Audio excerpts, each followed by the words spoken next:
Je crois que la première leçon à tirer, c'est que nous sommes face à nous-mêmes. Les Togolais sont face à eux-mêmes. Parce que, au regard de la situation, nous avons cru que les instances internationales, comme partout ailleurs, peuvent intervenir et faire pression pour que nous respections le droit. Mais malheureusement, le droit n'est pas respecté et diplomatiquement, on a pris acte. Quand nous voyons comment l'Union européenne et d'autres puissances soutiennent au Venezuela ce président de l'Assemblée qui défend le peuple contre un système politique qui soi-disant de gauche, mais désavoué par les uns et les autres, on comprend que derrière ce que nous appelons l'opinion internationale, il y a des intérêts. Et tant que vous ne rentrez pas dans la cause de ces intérêts, eh bien votre cause ne sera pas entendue. Nous n'avons pas de pétrole, peut-être nous avons de l'or, du diamant qu'on exploite, on ne sait comment, mais nous ne comptons pas aux yeux de l'international. Que nous mourions ou pas, ce n'est pas leur problème. Entretuez-vous, nous viendrons chercher nos frères, nos amis qui sont sur place. Et vous pouvez vous entretuer. Deuxième leçon que je pourrais évoquer, c'est que nos partis politiques, nos dirigeants politiques se leurrent. Ils se leurrent au sens où ils ont pensé qu'on peut dialoguer avec le système que nous avons en face. Ils n'ont pas su très tôt connaître ce système. Et le système, une fois de plus, a montré sa capacité de duplicité.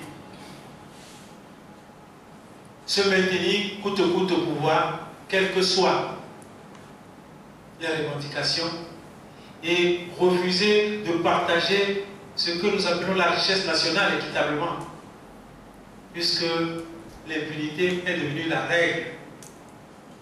Que tout ce que nous voyons qui amasse quotidiennement, toutes les injustices, notre système judiciaire ne peut les mettre à nu et que nous sommes à la merci de tout.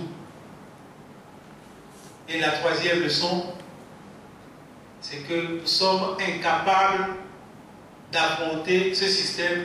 Parfois, nous donnons de la force et beaucoup d'importance à ce système en disant c'est l'armée, c'est ceci, c'est cela. Or, ils sont aussi faibles parce qu'ils manquent de raisonnement. Il faut donc les éduquer, prendre le temps de les éduquer pas à pas dans les maisons, dans nos familles, pour qu'ils prennent conscience, parce que ce n'est pas seulement vous et moi qui sommes brimés, c'est tous qui sont brimés, y compris ceux-là qui se disent privilégiés du système. Voilà quelques leçons que je voulais dire.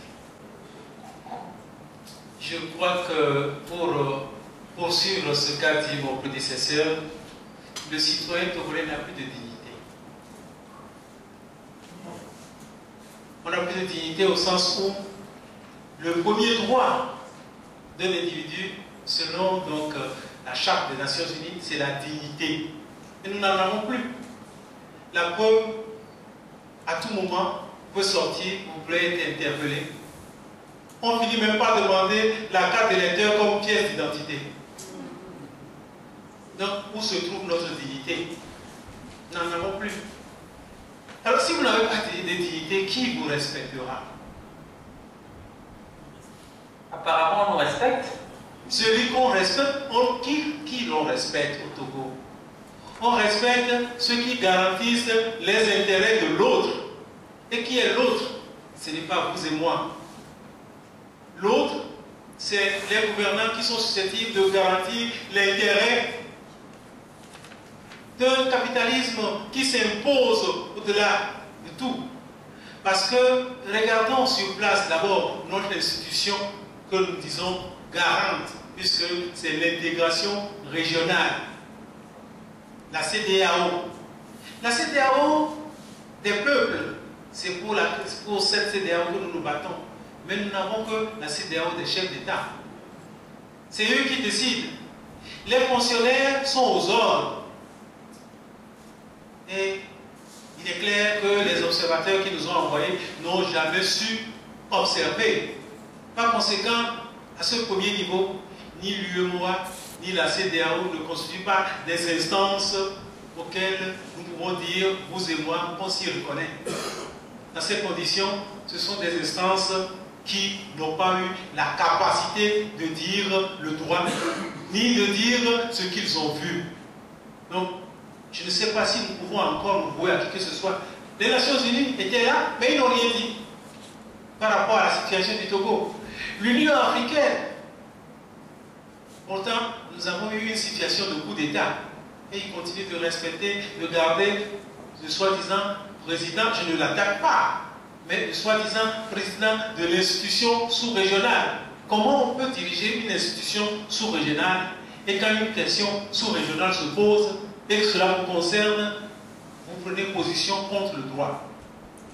Dans ces conditions, je dis, l'opinion internationale, il ne faut pas qu'on les interpelle parce qu'au fond, l'opinion internationale ne reste que des intérêts des individus, des intérêts de certains pays. On ne peut pas dire que notre voisin le plus proche a joué son rôle pleinement jusqu'à la fin. Disons le mot, le Bénin, ou bien le Ghana. Le Ghana, parce que c'est là où on nous a dit, voilà le plus proche, un anthropologue qui parle bien français, qui est susceptible de comprendre le problème togolais. Mais jusqu'au bout, on l'a rencontré plusieurs fois. Nous aussi, nous avons essayé de le rencontrer. Mais je ne crois pas que la porte a été ouverte parce qu'ils ne sont pas toujours ouverts à tout le monde, sauf ceux qui le reconnaissent, donc leur père. Dans ces conditions, je ne vois pas l'exception parmi eux. Quand eux tous réclament un troisième mandat ici et là, ça veut dire qu'ils sont là et le syndicat des chefs d'État continue de jouer le va-t-en-guerre. L'essentiel, c'est qu'ils se maintiennent. Et là, moi, ma question, c'est est-ce que nous avons en Afrique des États où nous continuons d'avoir des chefs-tons qui ont des intérêts individuels à défendre? Donc, l'opinion internationale se réduit pour moi à des intérêts économiques. Nous avons à faire face à notre propre destin et voir de quelle manière nous pouvons nous battre pour obtenir la dignité humaine. Parce que là, nous sommes considérés comme des bestiaux. On peut tirer sur nous à tout moment. On peut arrêter toute manifestation d'expression démocratique. Donc, nous sommes des bestiaux et l'opinion internationale, si on compte là-dessus, on risque de continuer à s'envoler. Donc, ceux qui nous dirigent, forcément, ne pensent pas à nous. Il faudrait que nous-mêmes, on pense d'abord à nous. Et ça veut dire que nous ne devons pas attendre. Et je rejoins donc la question de la résistance. Résister face aux oppresseurs de l'intérieur, mais résister également aux oppresseurs de l'extérieur. Et ces oppresseurs de l'extérieur, nous devons pouvoir concilier. Parce que quand nous disons globalement les Français, les Américains, donc il y a peut-être une solidarité mondiale qui existe. Des gens nous disent qu'on ne parle pas assez de nous. C'est vrai que les événements depuis le août 2017 ont permis qu'on parle un peu du Togo, mais on n'en a pas encore assez parlé. Donc il nous revient donc de nous faire parler assez de nous. D'ailleurs, les événements ont fait qu'on nous connaît de plus en plus. Et le système, qu'on le veuille ou non, ne soyons pas négatifs, ce qui s'est passé ces derniers moments ont permis au monde entier de connaître notre pays, de connaître le gouvernement qui nous gouverne. Au sens où je crois que nous pouvons encore attendre des solidarités. Ces solidarités, il faut les chercher. Les chercher, ça suppose de trouver des stratégies. Mais seulement si je rejoins mon ami de côté de gauche, mais où se trouve le centre du pouvoir chez nous et sur lequel on peut agir? Parce que c'est finalement un pouvoir où on ne retrouve pas la tête. Qui devons-nous voir? À un moment donné, on a mis l'idée, on a cherché des gens, dire ceux qui peuvent influencer. Mais on ne sait pas réellement. Est-ce que c'est l'armée? Nous avons dit l'armée, mais dans l'armée individuellement, voyez nos généraux. Est-ce que c'est eux qui détiennent le pouvoir? Ils subissent comme nous. Les enfants, qui n'a pas de parents dans l'armée? Si ce n'est pas vous, c'est peut-être un neveu, c'est l'enfant de ceci. Eux aussi, ils souffrent. Donc, par l'éducation, par une meilleure compréhension, je crois qu'il nous faut une action de sensibilisation. La résistance, c'est aussi la sensibilisation. L'engagement que les uns et les autres doivent avoir pour sensibiliser face à nous-mêmes ici à l'intérieur, parce que l'ennemi n'est pas seulement à l'extérieur, l'ennemi est aussi à l'intérieur. L'ignorance qui fait que beaucoup continuent encore d'aller taper sur les gens et de revenir à la maison et pouvoir lever la tête. Il faudrait qu'on arrive à montrer aux nôtres que quand ils tapent dehors, quand ils viennent, qu'ils baissent la tête. Ah, je vous ai tapé.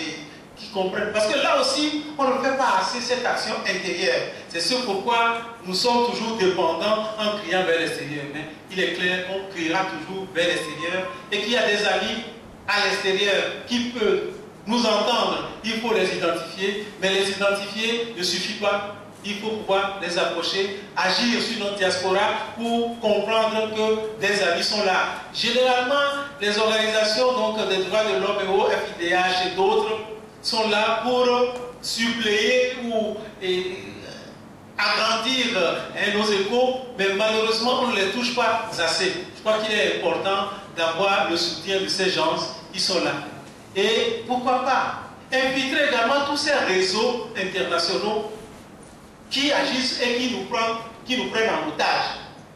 Quand nous parlons donc de notre port, de ce qui se passe au port, où le port est privatisé, toutes les ressources qui sont là partent à l'extérieur, parce que notre bien est privatisé. Et qui a privatisé? C'est les centres de pouvoir, c'est peut-être à eux. Je ne sais pas si notre résistance doit prendre même la forme d'attaque. Il y a des gens qui impunément qui circulent dans notre pays. Je ne prône pas la violence, mais si on les sent responsables, je crois qu'il est temps qu'on puisse leur montrer que nous avons aussi des muscles. Ce n'est pas de la violence, c'est de la résistance.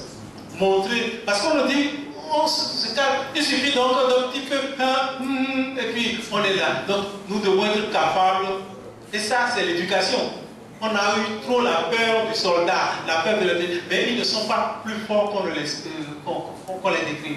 Ils sont aussi des humains comme nous, ce sont nos frères. Donc je pense que l'extérieur existe, il faut compter avec, mais il faut chercher à trouver nos amis, à amplifier ce qui est déjà connu pour pouvoir compter sur leur appui, mais pas pour se substituer à nous dans notre lutte qui doit être notre lutte contre l'ignorance, notre lutte contre l'injustice sociale. Merci. Je crois que... Merci. Je voudrais peut-être pour conclure vous étonner, pour vous inviter à lire le livre vert du RPT. Parce qu'on ne le connaît pas assez. Aujourd'hui, nous sommes dans la même situation qu'en 68, quand on a envoyé les tissus sur le terrain pour aller sonder les populations, pour qu'on arrive à un parti unique. Les défis que nous avons aujourd'hui sont les mêmes. On a dit un pays divisé, un pays opposé, etc. Nous y sommes encore là. Peut-être qu'il est temps non plus de regarder dans la même direction, mais il est temps que l'on fasse comprendre quel est le réel problème du Togolais. Les gens nous posent la question de garantie. Ceux qui posent la question de garantie, ce n'est pas qu'ils ne sont pas conscients que ça ne va pas. Je crois que tout le monde est conscient que ça ne va pas, sauf ceux qui sont dans les châteaux et qui ont tous les jours du champagne.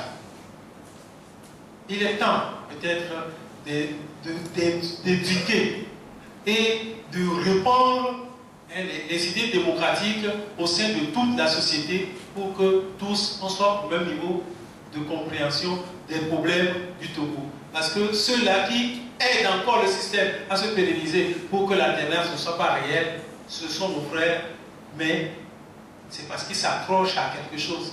Il est temps qu'individuellement, qu'on fasse des actions. Et c'est tout cela qui entre dans ce que nous appelons la résistance. Résister, ce n'est pas seulement battre les autres. Résister, c'est s'opposer à ce qui ne doit pas se faire. Et nous en avons les moyens.